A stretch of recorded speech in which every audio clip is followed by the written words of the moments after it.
coding has become one of the most essential skills for the tech people, in which Python is the most popular coding and programming language.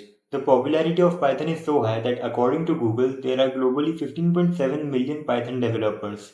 But are they all getting hired? That's a big no. Because most people who say they know Python or they learn Python cannot get further than the conditional statements or get stuck in the loops concept, ending up in the infinite loop. And here's the brutal truth.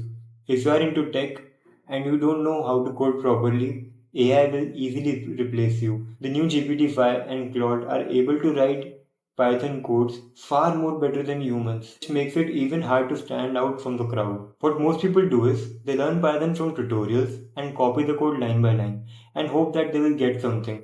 But what it does is they just memorize the code. They don't learn any programming.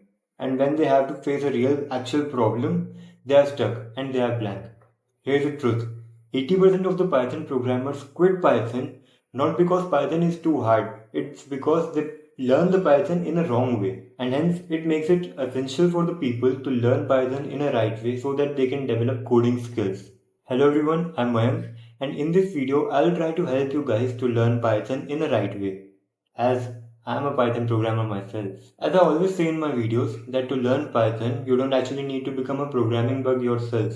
You need to apply 80-20 rule to it, which says 20% of the concepts can give you 80% of the results. Here are the only 20% concepts which you need to learn in Python to become a decent or a great programmer, which includes syntax and data types, operators, control flows, functions, basic input-output, error handling. That's all. That's all you need to learn in Python to become a good coder yourself. These are the only concepts which are used in most of the complex programs. And I will suggest if you are a total beginner and you don't know anything about coding, you should learn it from Code with Harry. I learned most of my Python coding from him only. Now while learning Python, the next thing you need to do is you don't have to wait for a learning session of Python to end to build something.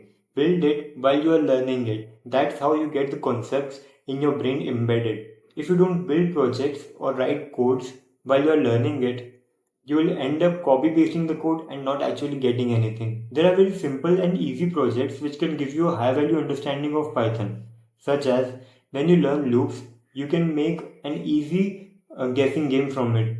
Or when you get about functions, you can make calculators from it, or you can even make a rock paper scissors game. It's really fun and very easy to implement. And I highly recommend you to use ChatGPT and DeepSeek as your coding tutors. When you're writing code and you get a doubt about it, that if it's right or wrong, or even you are getting an error in it, you can just copy paste the code in ChatGPT and ask it to correct the code or tell you that where you went wrong writing it. Also, it can generate a total new code for you, but that won't be really helpful for you to learn the skill yourself. If you just continue with the process I just mentioned, in just 2 to 3 weeks, you will be able to write Python programs by yourself. And once you feel confident enough to write more complex codes, make a mini project.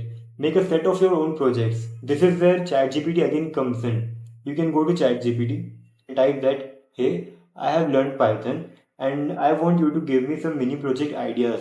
And ChatGPT will give you a ton of project ideas. You can choose whichever goes the most relevant with you. Now here's a mistake that most programmers do. They learn something and move on. And of course this slip. Programming is a skill, not a theory that you can memorize it forever. Consistency is the key to success. You have to practice it again and again until you get it perfectly. Once you learn, start building from the scratch. Make as many projects as you can. Make yourself a portfolio which can be presentable to anyone. And at the very end, review your code. That is the code really good? It is really presentable to anyone? Can you make it better? Can you make it work faster? And is it really clean? So I have tried my best to provide you a right way to learn Python. I have learned Python from this way only, and trust me, this works. So here's your catch. Start learning today, create projects, and optimize the tools available to you. Now, if you think the video was informative, like the video, subscribe, keep learning, and I will see you in the next one.